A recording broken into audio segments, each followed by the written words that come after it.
बंदी छोड़ सतगुरु रामपाल जी भगवान की जय हो। परम पिता परमात्मा, सारी सृष्टि के रचनहार, कुल मालिक, असंख्य ब्रह्मांडों के स्वामी, जगत लोकों में के संपने वाले राजाधिराज, आत्माधार, नाथों के नाथ, देवों के देव महादेव, सर्वेश्वर महेश्वर, मृत्युंजय, अजरो अमर, आदि अनादि, सनातनी प्रभु, जगत पिता जगदीश्वर, श्री श्री 1008 की उपाधि के वास्तविक अधिकारी, अकाल मूर्त, सबद स्वरूपी राम, वासुदेव, सर्वगतम ब्रह्म, प्रथम पूज्य, परम पूज्य, आदि गणेश, परम पुरुष, परम हंस, परम दयालु, परम संत, संत शिरोमणि सतगुरु रामपाल जी भगवान के चरण कमल में आप और हम सभी सत्सेवक भाई बहनों का अनंत कोटि दंडवत प्रणाम। भाई और बहनों, बड़ी मेहर है परमपिता परमेश्वर सतगुरु रामपाल जी भगवान की इस कलयुग की बिचली पीढ़ी में, जो परमेश्वर ने हम नीचों के ऊपर, हम जीवों के ऊपर साध संगति की मेहर बख्शी। साध संगति के बिना हम परमेश्वर के विधान को नहीं जान सकते। साध संगति के बिना भक्ति मार्ग में काल भगवान जिस प्रकार की रुकावटें पैदा करके अपनी सूक्ष्म चाल चलते हुए हमें भक्ति मार्ग से, मर्यादाओं से नीचे गिराने का जो प्रयास करेगा, उसके प्रयास को हम नहीं समझ सकते। तो ये गुरुदेव भगवान की आप और हम सभी आत्माओं के ऊपर एक विशेष मेहर है, जो आत्माएं वर्तमान में साध संगति से जुड़ी हुई हैं। क्योंकि परमेश्वर का वचन है कि साध संगति हरि भक्ति बिन कोई न उतरे पार, निर्मल आदि अनादि है गंदा सब संसार। साध संगति के बिना परमेश्वर के विधान को ही नहीं, बल्कि साध संगति के अभाव में हम एक नेक भगत भी नहीं बन सकते। क्योंकि साध संगति के बिना हमें सतगुरु रूप में आए हुए परमपिता परमेश्वर कबीर साहिब की पहचान नहीं हो सकती है। और परमेश्वर की पहचान के बिना, अपने सतगुरुदेव को भगवान माने बिना, हमारे अंदर उनके प्रति वो श्रद्धा, वो भाव, वो समर्पण पैदा नहीं हो सकता, जिस श्रद्धा, भक्ति, भाव और समर्पण की बदौलत हम इस गंदे लोक से सतलोक में जाएंगे। तो इस मेहर के लिए हम अनंत कोटि परमपिता परमेश्वर सतगुरु रामपाल जी भगवान को हृदय से दंडवत नमन करते हैं। आज गुरुदेव भगवान के आशीर्वाद से यथार्थ भक्ति बोध का सरलार्थ हम लेकर चलेंगे। परमात्मा ने हमें 3 समय की आरती की जो पुस्तिका दी है, जिसको हम पवित्र भक्ति बोध के नाम से जानते हैं, इस छोटी सी पुस्तिका में परमात्मा ने हमें नाम दीक्षा देते समय 3 समय की आरती, अन्नदेव की आरती, भोग लगाने की विधि डाली हुई है। लेकिन जो वाणियां हैं, वो आणियां पवित्र कबीर सागर से हैं और आदरणीय गरीबदास जी महाराज जी के ग्रंथ साहिब से हैं। और इन महापुरुषों की वाणियों को आम व्यक्ति नहीं समझ सकता है, जन साधारण नहीं समझ सकता है। तो गुरुदेव भगवान ने सन 2013 में 3 समय की आरतियों का सरलार्थ करके आप और हम आत्माओं के लिए एक पुस्तक बनाई थी, जिसका नाम है यथार्थ भक्ति बोध। यथार्थ भक्ति बोध के नाम से परमात्मा ने ये पुस्तक बनाई। और इस यथार्थ भक्ति बोध पुस्तक में गुरुदेव भगवान ने 3 समय की आरतियों का सरलार्थ किया हुआ है, ताकि हम इन वाणियों को पढ़ें और ये वाणियाँ क्या कहना चाहती हैं, ये वाणियाँ एक भगत के विषय में क्या दिशा निर्देश दे रही हैं, भक्ति के विषय में क्या दिशा निर्देश दे रही हैं, उन चीज़ों को हम समझें। क्योंकि इसके सरलार्थ के अभाव में केवल हमें ज्ञान यज्ञ का ही लाभ मिलता था। जब हम इन वाणियों को नित्य नियम के रूप में, संध्या आरती के रूप में, रमैणी के रूप में जब हम इनको पढ़ते हैं, तो इन वाणियों की यथार्थ जानकारी के अभाव में, इन वाणियों के सरलार्थ के अभाव में केवल हमारे को ज्ञान यज्ञ का ही लाभ मिलता था, ध्यान यज्ञ का लाभ नहीं मिल पाता था, क्योंकि हम इनको समझ नहीं पाते थे। तो गुरुदेव भगवान ने मेहर करके और इन सभी वाणियों का सरलार्थ बहुत ही सरल ढंग से किया हुआ है। बस आवश्यकता है तो हम भाई बहनों ने साध संगति के माध्यम से उन वाणियों के सरलार्थ को अच्छे से समझना और यथार्थ भक्ति बोध की जो वाणियां हैं, तीनों समय की जो आरती हैं, इन आरतियों में, इन वाणियों में सतगुरु रामपाल जी भगवान ने पवित्र कबीर सागर से और आदरणीय गरीबदास जी महाराज जी के ग्रंथ साहिब से, जिसको अमर ग्रंथ भी कहा जाता है, चुन चुन के कुछ वाणियां इस 3 समय की आरती में रखी हैं। ये विशेष वाणियां हैं और ये निष्कर्ष हैं उन दोनों ग्रंथों का। तो हमने बहुत ही ध्यानपूर्वक परमेश्वर के द्वारा किए गए यथार्थ सरलार्थ को समझना है। वैसे तो आदरणीय गरीबदास जी महाराज जी के ग्रंथ साहिब का पाठ आश्रमों में होता है, लेकिन जब हम इस यथार्थ ज्ञान को समझेंगे, जब परमात्मा हमारी बुद्धि को विकसित करेंगे, जब हमारी आत्मिक चेतना जागृत होगी, तो वर्तमान में हमें ये पता चलेगा कि वर्तमान में हम 12वें पंथ में नहीं, बल्कि हम यथार्थ 13वें कबीर पंथ में हैं, जो कि सतगुरु रामपाल जी भगवान ने 8 सितंबर 1951 को धरती पे प्रकट होके सन 1994 से उसकी नींव डाली है। और यथार्थ 13वें कबीर पंथ में आने के बाद हम यथार्थ 13वें कबीर पंथियों का अमर ग्रंथ साहिब आदरणीय गरीबदास जी महाराज जी वाला वो ग्रंथ साहिब नहीं है। हमारे लिए अमर ग्रंथ हमारे पूज्य गुरुदेव सतगुरु रामपाल जी भगवान के द्वारा लिखित और सरलार्थ किया हुआ ये यथार्थ भक्ति बोध है। ये हम सभी भाई बहनों के लिए अमर ग्रंथ है, क्योंकि इस अमर ग्रंथ में संत रामपाल जी भगवान ने आदरणीय गरीबदास जी महाराज और 650 साल पहले जब परमात्मा आए थे कबीर नाम से, और उन्होंने जो कबीर सागर लिखा था, उन दोनों ग्रंथों से चुन चुन के वाणियां इस यथार्थ अमर ग्रंथ यथार्थ भक्ति बोध में डाली हुई हैं। तो हम यथार्थ 13वें कबीर पंथियों के लिए, सतगुरु रामपाल जी भगवान के भक्तों के लिए यदि कोई अमर ग्रंथ है तो अपने ही गुरुदेव के द्वारा लिखित और सरलार्थ किया हुआ ये यथार्थ भक्ति बोध है। क्योंकि आज से पहले हम केवल गरीबदास जी महाराज जी के अमर ग्रंथ का पाठ ही किया करते थे आश्रमों में। हम उसको समझ नहीं पाते थे और हम उसको समझ भी नहीं सकते थे। इसलिए सतगुरु रामपाल जी भगवान ने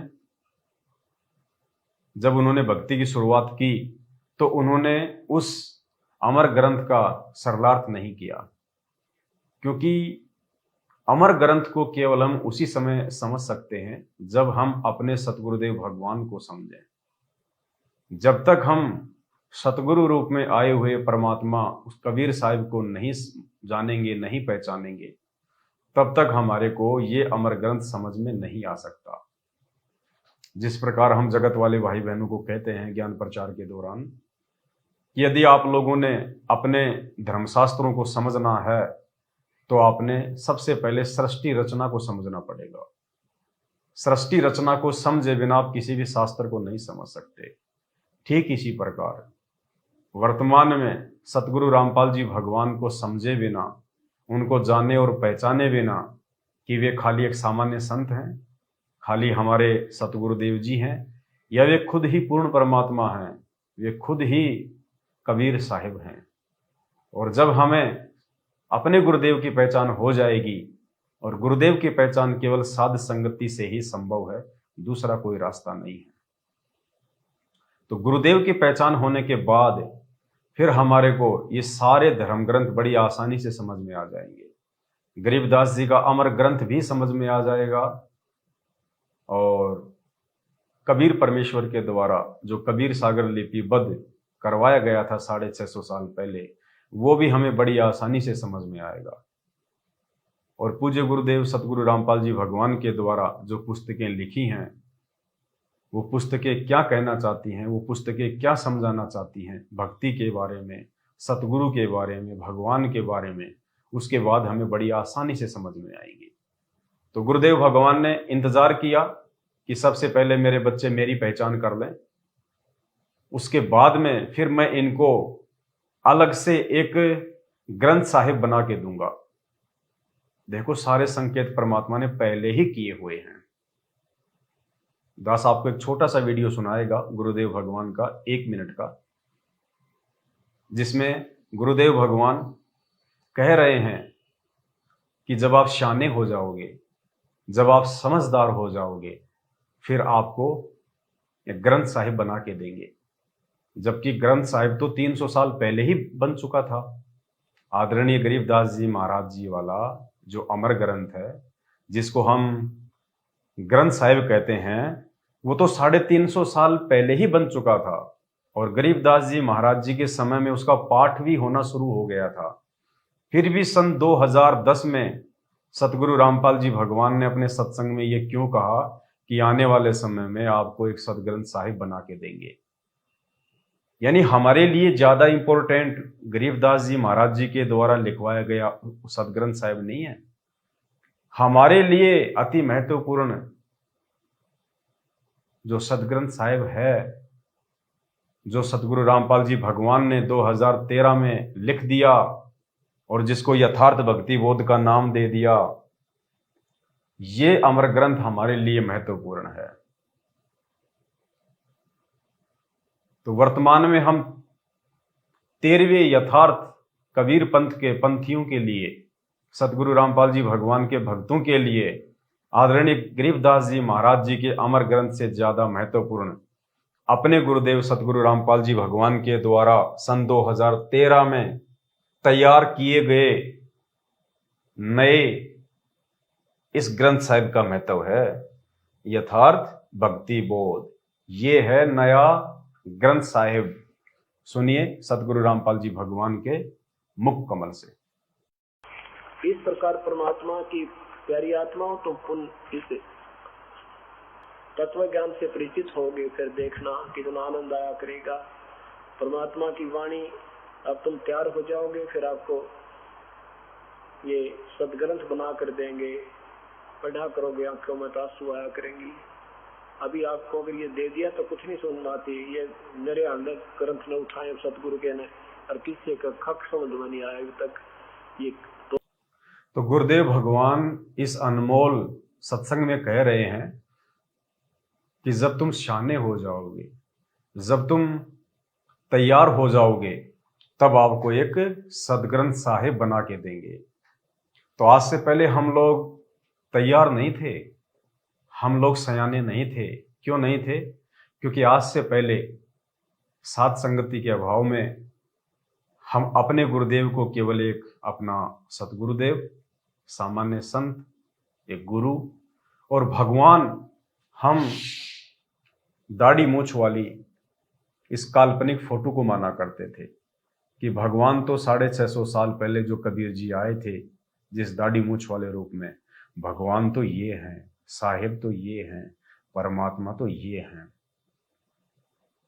और वर्तमान में आए हुए उस वास्तविक कबीर साहिब को जिंदा रूप में 8 सितंबर 1951 से प्रकट कबीर साहिब को हम केवल मानुस मानकर साइड में रख देते थे। इन्हें हम केवल अपना गुरुजी मान रहे थे।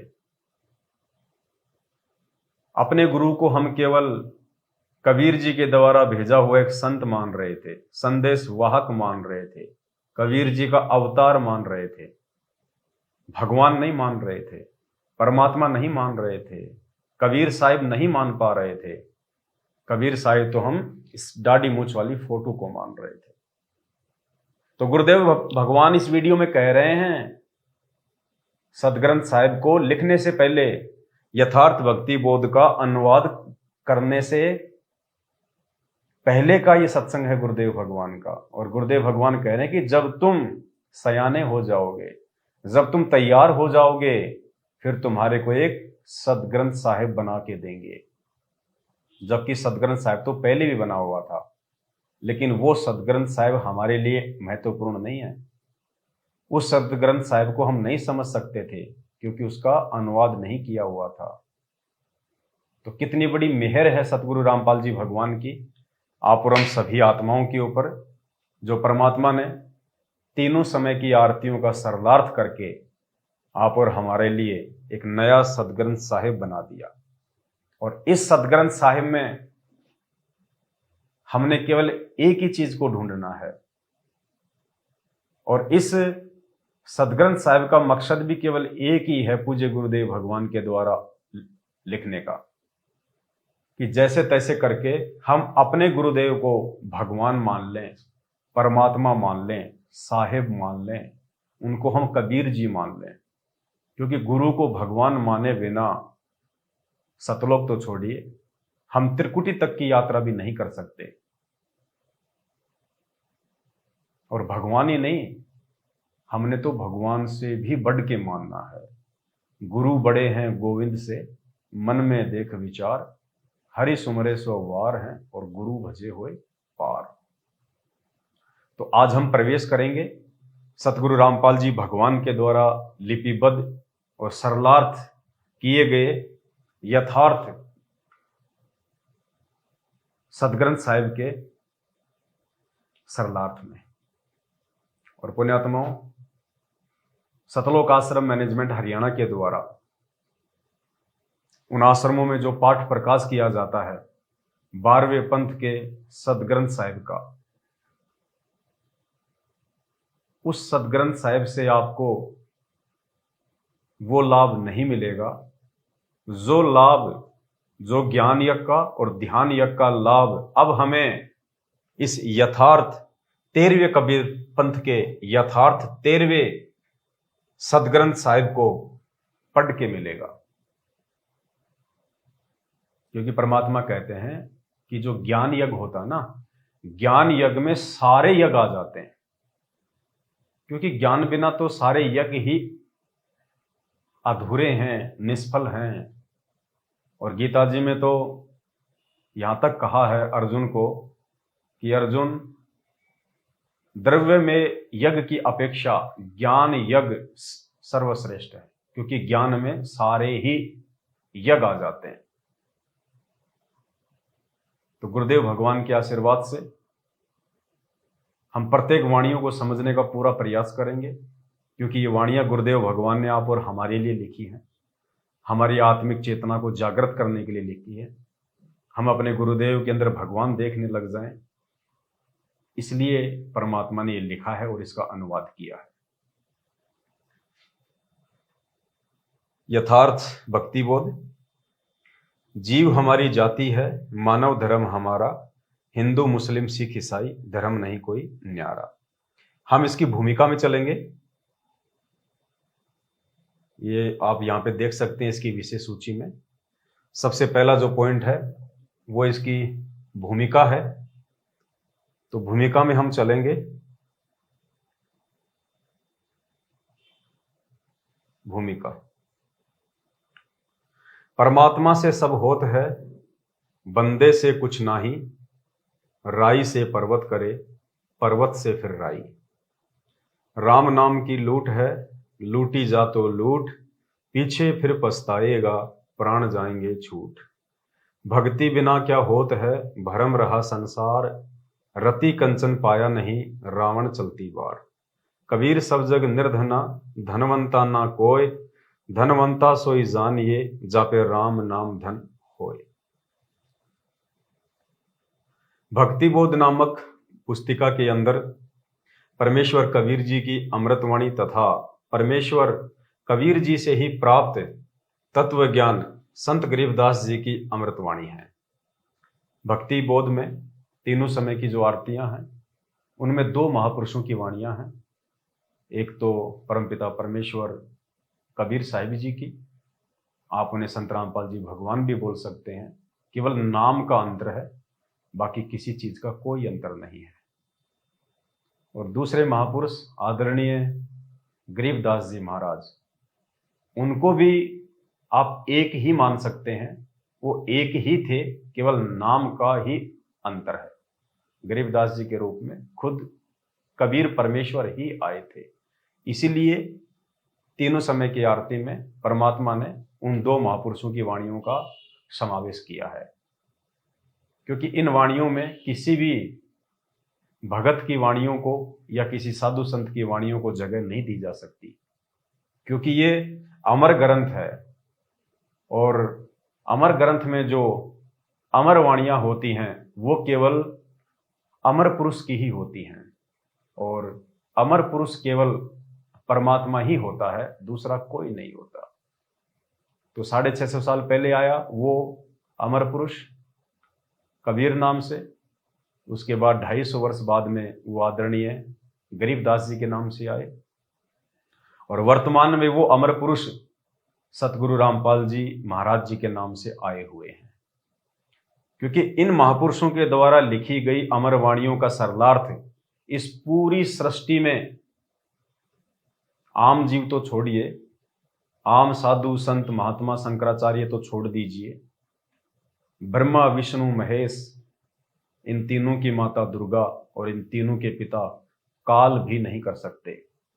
अपने द्वारा लिखित वाणियों का अनुवाद, अपने द्वारा रचित सृष्टि की जानकारी वो कबीर परमात्मा स्वयं ही आके ठीक ठीक बता सकता है, और कोई भी बताने में सक्षम नहीं है। तो आज वो अमर परमात्मा कबीर साहब 8 सितंबर 1951 को सतलोक से चल के आप और हम आत्माओं के लिए ये ज्ञान देने के लिए, हमें जगाने के लिए सतगुरु रामपाल जी भगवान के रूप में आ चुके हैं।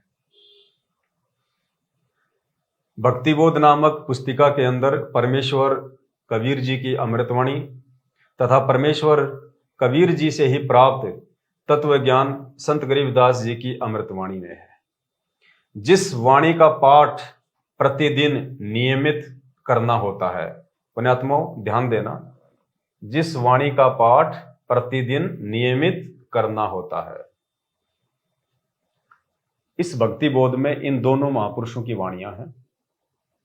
और परमेश्वर ने हमारे को क्या आदेश दिया है कि जिस वाणी का पाठ प्रतिदिन नियमित करना होता है, यानी हमें तीनों समय की आरतियों का पाठ करना है।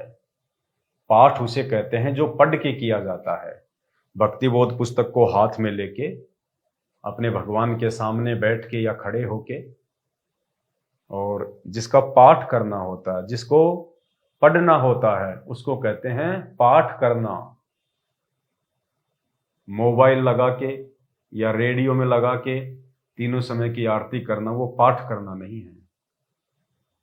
वो ऑप्शन केवल परमात्मा ने उन आत्माओं के लिए रखा है जो अंधे हैं या जो अनपढ़ हैं या बच्चे हैं अभी, उन आत्माओं के लिए। बाकी परमेश्वर नाम दीक्षा के समय हमें ये भक्तिबोध पुस्तक देते हैं। क्यों देते हैं? अगर मोबाइल से ही आरती करनी होती तो परमात्मा हमें भक्तिबोध पुस्तक ना देते।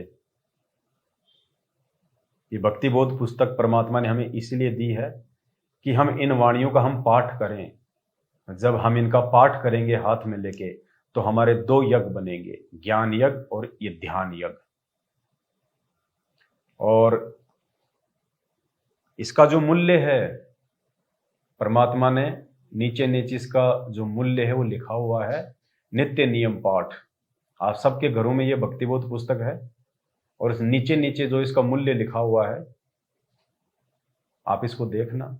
यहां गुरुदेव भगवान ने लिखा है नित्य नियम पाठ, अर्थात यदि हम नाम उपदेश लेने के बाद और यदि हम पढ़े लिखे हैं और यदि फिर भी हम इस पुस्तक को हाथ में लेके तीनों समय की आरतियों का पाठ नहीं करते हैं तो हम अपने गुरुदेव के द्वारा दी गई इस पुस्तक का मूल्य अदा नहीं कर रहे, क्योंकि गुरुदेव भगवान ने इसकी कीमत रखी है नित्य नियम पाठ कि बच्चों तुम रोजाना इस भक्ति बोध पुस्तक से पाठ करना, तीनों समय की आरती करना, तो मैं समझूंगा कि आप मेरे द्वारा दी गई इस पुस्तक का मूल्य चुका रहे हो, अन्यथा हम अपने गुरुदेव भगवान के साथ में धोखा कर रहे हैं।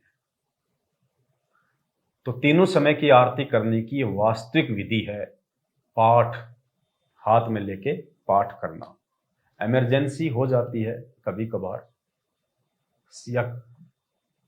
या फिर रेयर केस में, समय के अभाव में हम लोग मोबाइल से आरतियां जो है वो कर सकते हैं। लेकिन जब आपको ज्ञान हो जाएगा, जब आपको महत्वता समझ में आ जाएगी इस भक्ति बोध की और अपने गुरुदेव भगवान की, जब आपको पहचान हो जाएगी अपने गुरुदेव भगवान की, उसके बाद आपको इस दुनिया में परमात्मा के द्वारा दी गई इस भक्ति के अलावा कोई भी काम महत्वपूर्ण नजर नहीं आएगा। आप 100 काम छोड़ के सबसे महत्वपूर्ण काम जो भक्ति है आप इसको पूरा करोगे। तो तीनों समय की आरती की पुस्तक पाठ करने के लिए गुरुदेव भगवान ने हमारे को दी हुई है, जिस वाणी का पाठ प्रतिदिन नियमित करना होता है, जिस कारण से इसको नित्य नियम पुस्तिका भी कहा जाता है। इसको नित्य नियम पुस्तिका क्यों कहा जाता है? क्योंकि इसमें लिखी वाणियों का पाठ हमें 3 समय करना होता है। सुबह का नित्य नियम, दोपहर की असुर निकंदन रमैणी, शाम के समय संध्या आरती। अगर तीनों समय हम इसका पाठ करते हैं, इस पुस्तक को हाथ में लेके यदि हम तीनों समय की आरतियां करते हैं तो हम सतगुरु के नेक भगत हैं। हम गुरुदेव भगवान के द्वारा दी गई भक्ति को सही विधि से कर रहे हैं। और कोई मरीज यदि सही विधि से मेडिसिन लेगा तो उसका जो रोग होता है वो शीघ्र दूर होता है। तो तीनों समय की पाठ के लिए परमात्मा ने पुस्तक दी है, बनाई है, इसलिए इसको क्या कहा गया है? नित्य नियम पुस्तिका भी कहा जाता है। इस पुस्तक में लिखी अमृतवाणी का पाठ उपदेशी को 3 समय करना पड़ता है। सुबह पढ़ी जाने वाली अमृतवाणी को सुबह का नित्य नियम कहते हैं।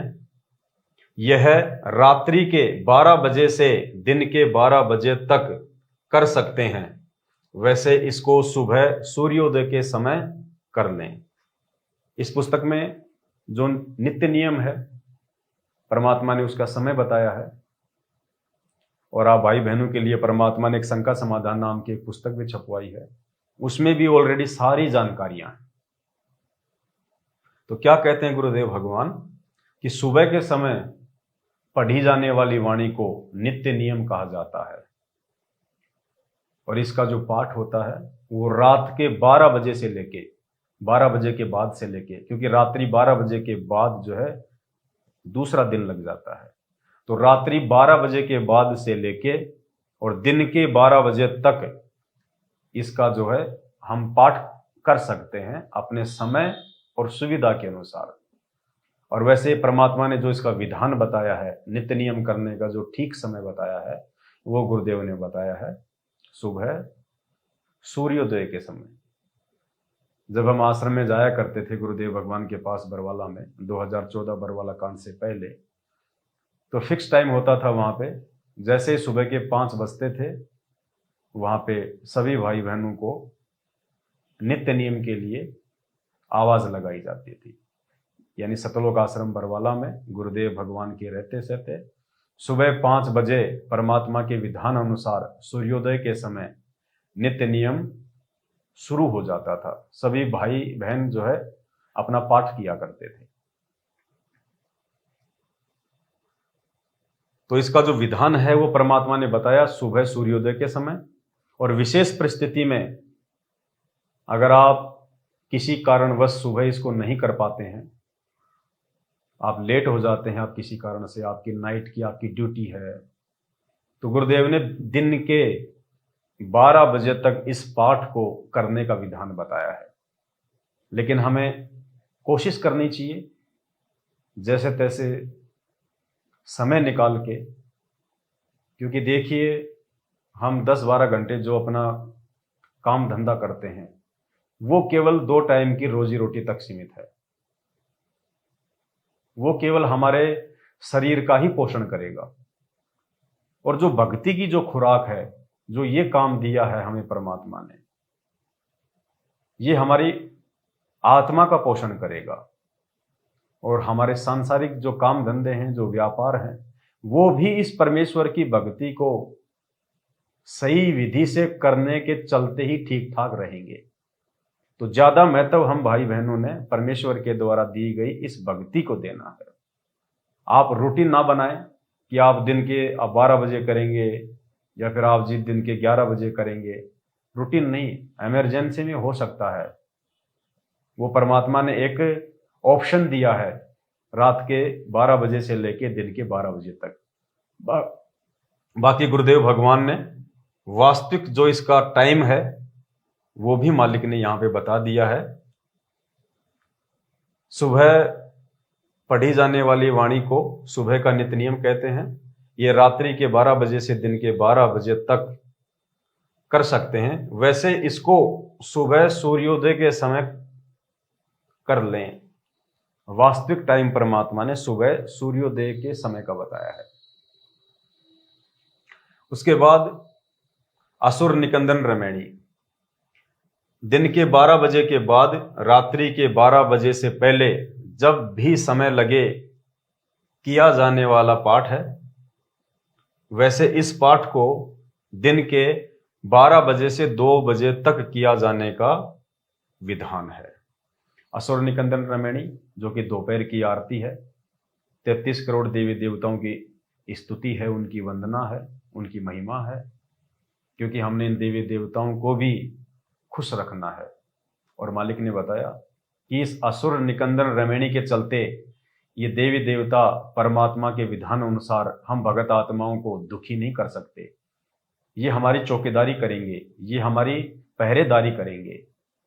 उसके बाद भी यदि कोई देवी देवता हमारे को दुखी करने का प्रयास करेगा तो फिर गुरुदेव भगवान ने बताया फिर परमात्मा उसकी चोटी पकड़ लेता है और उसको बोलेगा, देख ये तो तेरी महिमा कर रहे हैं, ये तेरी वंदना कर रहे हैं, ये तेरी जय जयकार कर रहे हैं असुर निकंदन रमैणी के माध्यम से, और उसके बाद भी आप इनको परेशान कर रहे हो, फिर परमात्मा इनको टाइट कर देगा। तो जब हम विधि विधान से असुर निकंदन रमैणी का पाठ हम करेंगे, एक आपने मोबाइल में लगा के छोड़ दिया, आप बाथरूम में जाके बैठ गए, चाय बना रहे हैं, कोई सो रहा है, कोई लेट रहा है, गाड़ी में चल रहे हैं, आरती लगा दी, आपस में बातचीत कर रहे हैं, वो परमात्मा के विधि विधान अनुसार नहीं है। यदि ऐसा आप जी करेंगे तो ये देवी देवता आपको दुखी करेंगे ही करेंगे। और अगर आप विधि विधान अनुसार करोगे, जो परमेश्वर ने हमारे को पाठ करने के लिए भक्ति बोध दी है, या आप जी अनपढ़ हैं, या आप जी ज्यादा बुजुर्ग हैं, या आप जी नेत्रहीन हैं, और यदि आप सतगुरुदेव जी के ऑडियो या वीडियो के साथ में भी यदि आप आरतियां करते हैं तो उस समय भी आपको रुकना चाहिए, आपने कोशिश करनी चाहिए। परमात्मा की भक्ति के लिए हमारे को समय निकालना चाहिए। देखो सन 1994 में परमात्मा ने जब भक्ति की शुरुआत की थी ना, उस समय गुरुदेव भगवान हम भक्तों की मानसिक स्थिति को देखते हुए, हमारे ज्ञान आधार को देखते हुए, हमारी सोच को देखते हुए परमात्मा ने इतना दबाव नहीं दिया। और मालिक ने एक ऑप्शन दे दिया कि आप तीनों समय की आरतियां अपना काम करते करते भी कर लो। आप किसान हो, हाड़ी हो, आप ट्रैक्टर चलाते हो, अपने मोबाइल में लगा लो, जेब में डाल लो और अपना काम भी करो। उस समय गुरुदेव को पता था कि अगर इनको सही विधि से करने के लिए यदि पूरा दबाव डाल दिया गया तो ये भक्ति ही नहीं करेंगे, क्योंकि अभी ये भक्ति और भगवान और उसके गुणों से अपरिचित हैं और ये आत्माएं इस बात को दबाव समझकर भक्ति छोड़ देंगी। इसलिए परमात्मा ने इतना दबाव नहीं डाला। लेकिन वर्तमान में इतना सब कुछ ज्ञान समझा देने के बाद, गुरुदेव भगवान की पहचान हो जाने के बाद, फिर परमात्मा ने अपनी वाणी में यह भी तो कहा है कि नर संसारी लगन में दुख सह करोड़ा, कि 2 टाइम की रोजी रोटी के लिए तो इंसान सारा दिन मारा मारा फिरता है, बेगार करता है, भटकता रहता है, दुनिया की गुलामी करता है, मजदूरी करता है। नर संसारी लगन में दुख सह करोड़ा, और इस परमार्थ के कारण, अपने आत्म कल्याण के कारण जितना सहे उतना थोड़ा। तो ज्यादा महत्व हमने परमात्मा की भक्ति को देना है। भक्ति से हमारे सांसारिक कार्य भी ठीक चलेंगे। अगर भक्ति नहीं होगी या सही विधि से भक्ति नहीं करेंगे और यदि परमात्मा नाराज हो गए तो हमारा व्यापार धंधा भी फेल होते टाइम नहीं लगेगा। तो ज्यादा महत्व अब वर्तमान में इतना सारा सब कुछ भेद खोल देने के बाद गुरुदेव भगवान के द्वारा अब हमने भक्ति को ज्यादा महत्वता देनी है। तो हम कोशिश करें, हम समय पे ही हम तीनों समय की आरतियां परमेश्वर की विधि विधान अनुसार भक्ति बोध पुस्तक को हाथ में लेके करें। असुर निकंदन रमणी, दिन के 12 बजे के बाद रात्रि के 12 बजे से पहले जब भी समय लगे किया जाने वाला पाठ है। वैसे इस पाठ को दिन के 12 बजे से 2 बजे तक किया जाने का विधान है। ये विधान परमात्मा ने अपना बता दिया कि भैया मेरी भक्ति का तो ये विधान है, अब आगे तुम्हारी मर्जी, तुम इसको कैसे करोगे और कैसे नहीं करोगे। फिर परमात्मा ने ऑप्शन दे दिया, फिर भी कार्य की अधिकता से समय के अभाव में ऊपर लिखे समय में भी कर सकते हैं, लाभ समान मिलता है। क्या कहा परमात्मा ने? लाभ समान ही मिलता है। ये परमात्मा ने आत्माओं के मन को थोड़ा सा धैर्य दिया है, वरना हम सब जानते हैं पुण्यात्मा, एक तो हम खाना आराम से हम बैठ के खाएं जो खाना खाने का तरीका होता है, और एक हम कोई काम करते करते खाएं खाना। तो आप समझ सकते हो, खाना पेट में तो जाएगा, बैठ के खाएंगे वो भी जाएगा, और हम चलते फिरते या कोई काम करते करते खाना खाएंगे वो भी पेट में जाएगा। लेकिन जो संतुष्टि जो बैठ के खाना खाने में होती है, वो संतुष्टि हमारे को काम करते करते भागते दौड़ते खाना खाने में नहीं हो सकती। तो आत्मा की जो तृप्ति है वो जब हम परमात्मा के विधि विधान के अनुसार उनकी भक्ति को महत्व देंगे तो होती है, बाकी नहीं हो पाएगी। नंबर 3, संध्या आरती। ये पाठ शाम को सूर्यास्त के समय करना चाहिए। विधान बता दिया परमात्मा ने कि संध्या आरती का जो समय है ये पाठ शाम को सूर्यास्त के समय करना चाहिए। यहां आपको कहीं भी पूरे भक्ति बोध में आपको कहीं भी परमात्मा ने ये ऑप्शन नहीं दिया है कि आप अपने मोबाइल से आरती कर सकते हैं। आप किसी स्पीकर में अपने गुरुजी की आवाज में लगा के आप आरती कर सकते हैं, क्योंकि इसको पाठ कहते हैं, पाठ, और इसको हाथ में लेके इसको पढ़ के ही पाठ हो सकता है। संध्या आरती यह पाठ शाम को सूर्यास्त के समय करना चाहिए। सूर्यास्त के समय, जैसे ही सूर्य अस्त हो जाए उसके बाद संध्या आरती को करने का विधान है। विशेष परिस्थितियों में रात्रि के 12 बजे तक भी कर सकते हैं, लाभ समान ही मिलेगा। विशेष परिस्थितियों में रात के 12 बजे तक परमात्मा ने ऑप्शन दिया है, लेकिन इसको रूटीन नहीं बनाना कि हम तो रात के 8 बजे करेंगे, 9 बजे करेंगे। इसको रूटीन नहीं बनाना, वो एक ऑप्शन दिया परमात्मा ने इमरजेंसी में। बाकी शाम को सूर्यास्त के समय करने का ही परमात्मा ने इसका वास्तविक विधान बताया है। यह वाणी कौन सी वाणी? ये तीनों समय की वाणी, तीनों समय की आरतियां। ये वाणी दोहों, चौपाइयों, शब्दों के रूप में बोली गई है। इसमें पद्य भाग में राग तथा पद्य भाग के अनुसार वाणी बोली जाती हैं। यह अमृतवाणी क्षेत्रीय भाषा में है, जिससे भावार्थ को समझना जनसाधारण के वश की बात नहीं है। तीनों समय की वाणियों का जो अर्थ है, जो गूढ़ रहस्य है, जो सार है, वो जनसाधारण के वश की बात नहीं है कि वो इन वाणियों में छुपे हुए गूढ़ रहस्य को निकाल सकता है। तो फिर कौन निकाल सकता है? यह अमृतवाणी क्षेत्रीय भाषा में है, जिससे भावार्थ को समझना जनसाधारण के वश की बात नहीं है।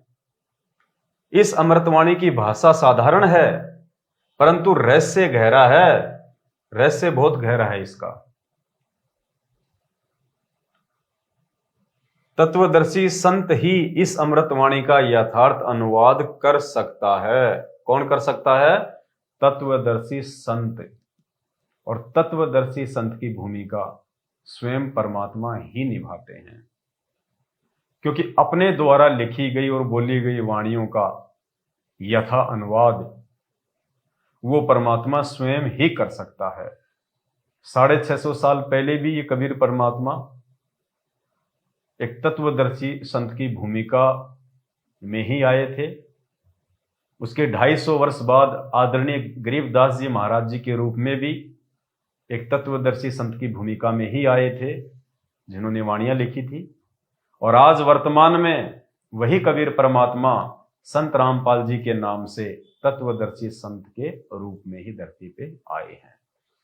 तो जनसाधारण के वश की बात नहीं है।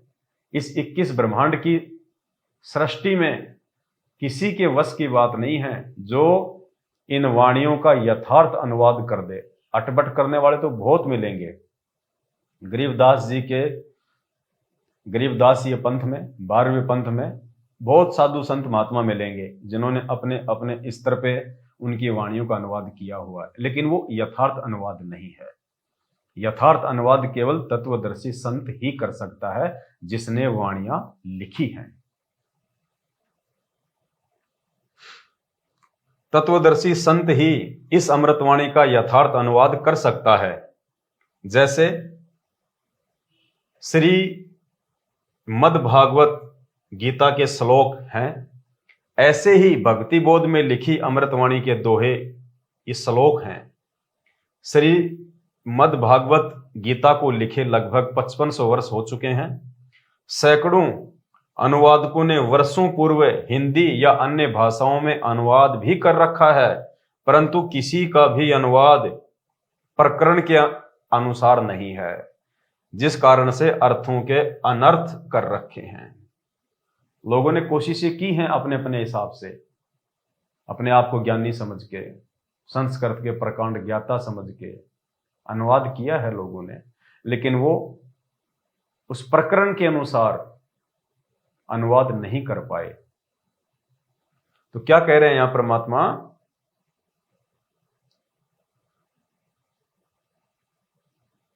तत्वदर्शी संत ही इस अमृतवाणी का यथार्थ अनुवाद कर सकता है, क्योंकि पुण्यात्माओं आज धरती पे तत्वदर्शी संत के रूप में स्वयं वो कबीर परमात्मा संत रामपाल जी भगवान के नाम से प्रकट हैं और अपने द्वारा लिखी गई वाणियों को वो परमात्मा स्वयं ही आके अनुवाद करता है, उनका सरलार्थ करता है, दूसरा कोई नहीं कर सकता। एक छोटा सा सत्संग आपको गुरुदेव भगवान का सुनाएंगे, उसके बाद आपको यकीन हो जाएगा कि कौन इन वाणियों का यथार्थ अनुवाद कर सकता है। इस सत्संग में गुरुदेव भगवान कह रहे हैं कि जिसने वाणियां लिखी हैं स्वयं या तो वो परमात्मा ही आके अनुवाद कर सकता है, या फिर उनका कोई कृपा पात्र तो यहां परमेश्वर अपने आप को परमात्मा ना कह के, गुरुदेव भगवान अपने आप को परमात्मा ना कह के अपने विधान अनुसार अपने आप को छुपाते हुए कह रहे हैं कि कोई या तो स्वयं परमात्मा ही अनुवाद कर सकता है या फिर उनका कोई कृपा पात्र। तो आज परमेश्वर स्वयं ही तत्वदर्शी संत की भूमिका में है, संत रामपाल जी भगवान के नाम से हैं, और उन्होंने ही इन अमृतवाणियों का ठीक ठीक अनुवाद किया है। तो सुनिए गुरुदेव भगवान क्या संकेत कर रहे हैं, कौन इन अमृतवाणियों का अनुवाद कर सकता है। अपने आत्मा परमात्मा ने एक और दया करी अपने पे।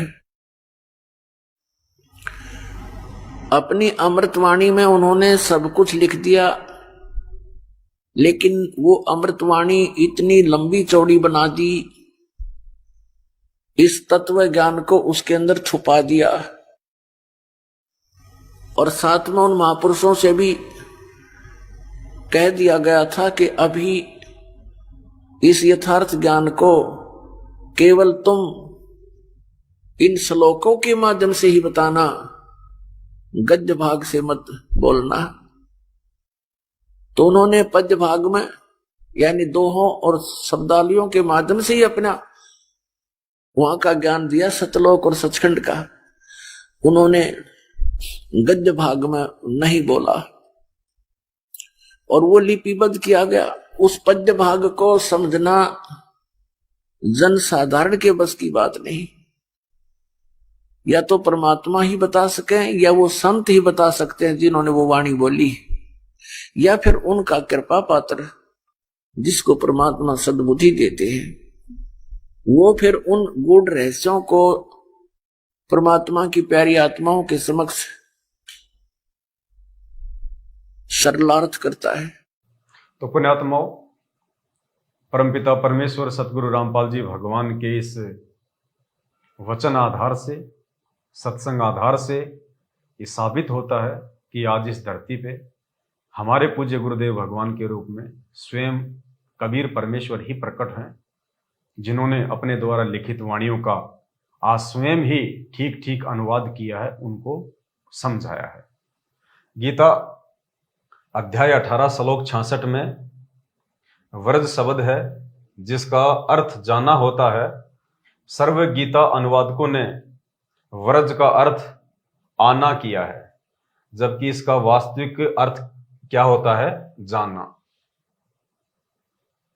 उदाहरण के लिए, जैसे अंग्रेजी के शब्द गो का अर्थ जाना होता है, यदि कोई गो का अर्थ आना करता है तो वह अनर्थ कर रहा है।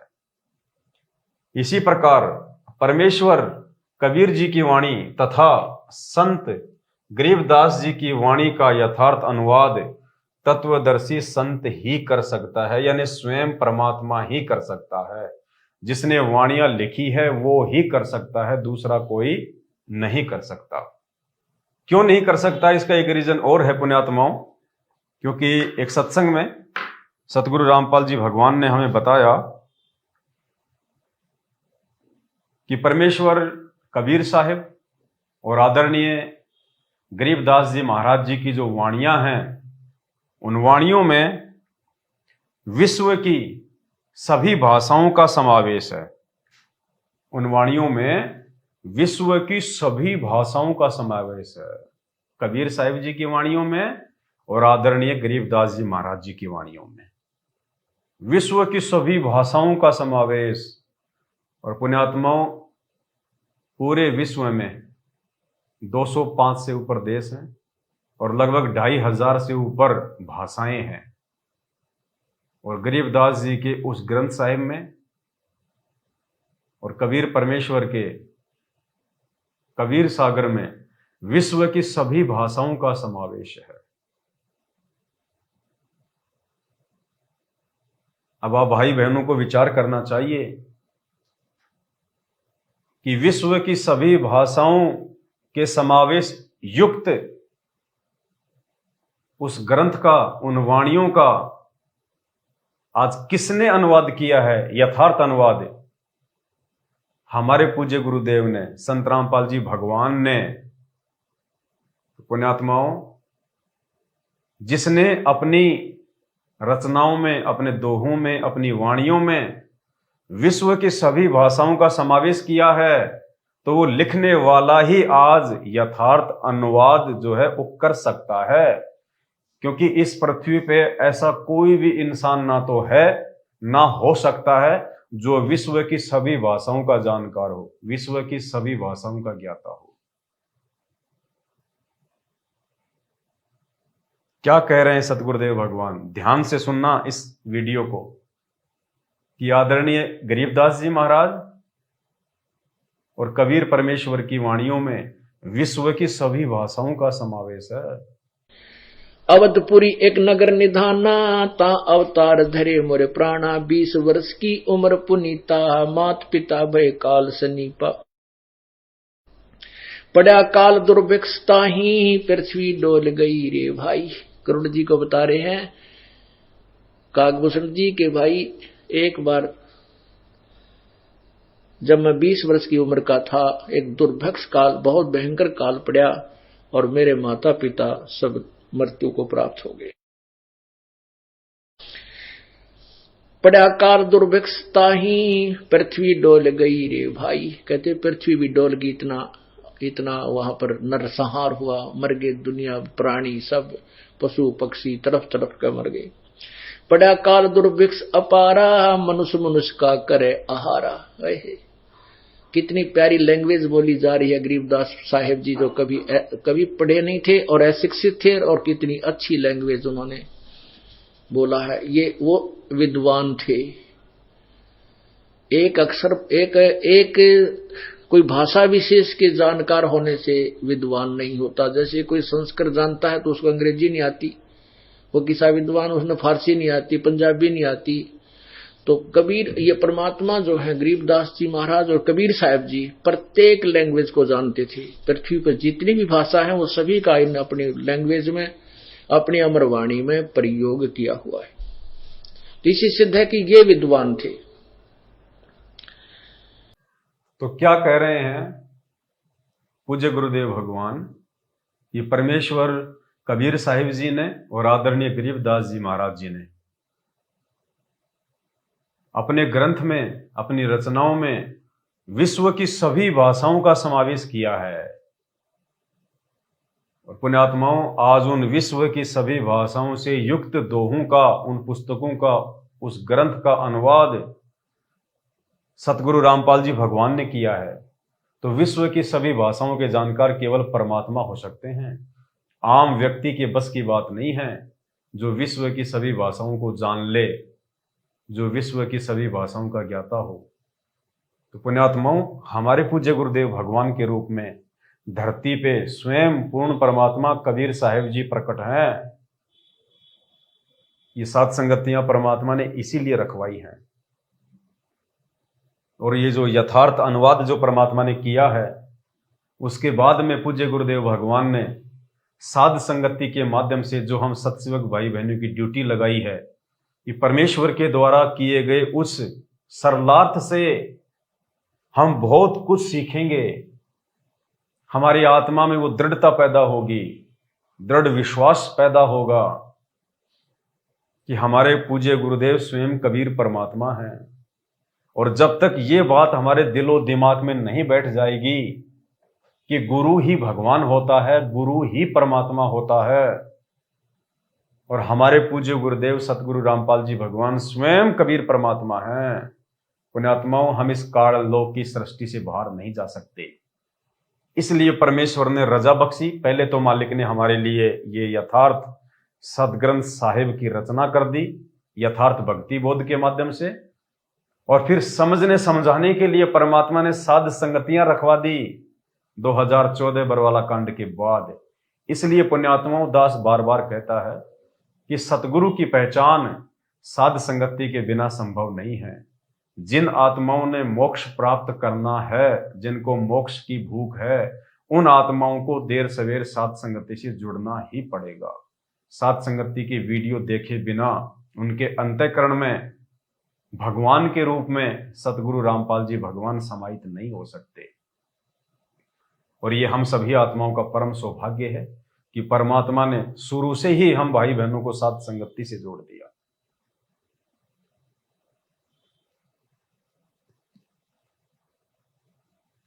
इसी प्रकार परमेश्वर कबीर जी की वाणी तथा संत गरीबदास जी की वाणी का यथार्थ अनुवाद तत्वदर्शी संत ही कर सकता है। इस भक्ति बोध का हिंदी अनुवाद किया जाएगा, क्योंकि वर्तमान में सर्व बच्चे हिंदी तथा अंग्रेजी भाषी हो गए हैं।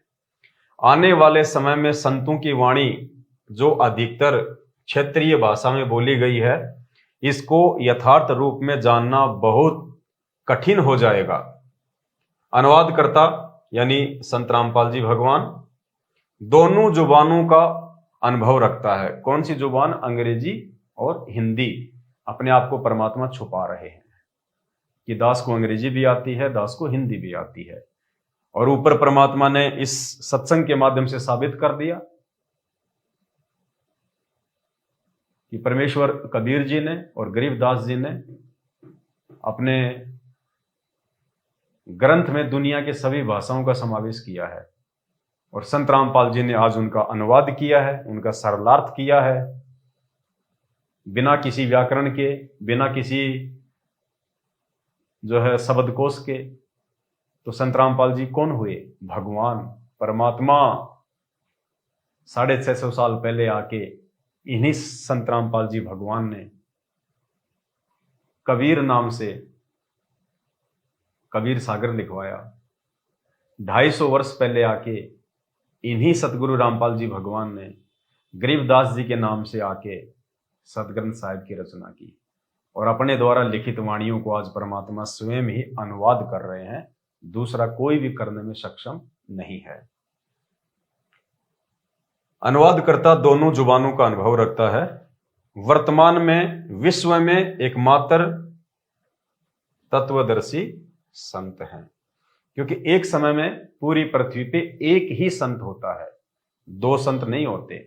एक समय में पूरी पृथ्वी पे एक ही तत्वदर्शी संत होता है, और तत्वदर्शी संत स्वयं परमात्मा ही होता है। इसलिए परमात्मा दो नहीं होते, परमात्मा एक ही होता है।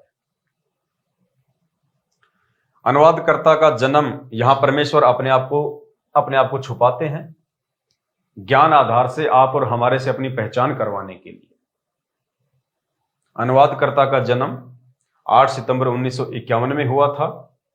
इस कारण से आज सन 2013 में अनुवाद करने जा रहा हूं, यानी 2013 में परमात्मा ने हमारे लिए ये नया सदग्रंथ साहिब यथार्थ भक्ति बोध के नाम से अनुवाद किया।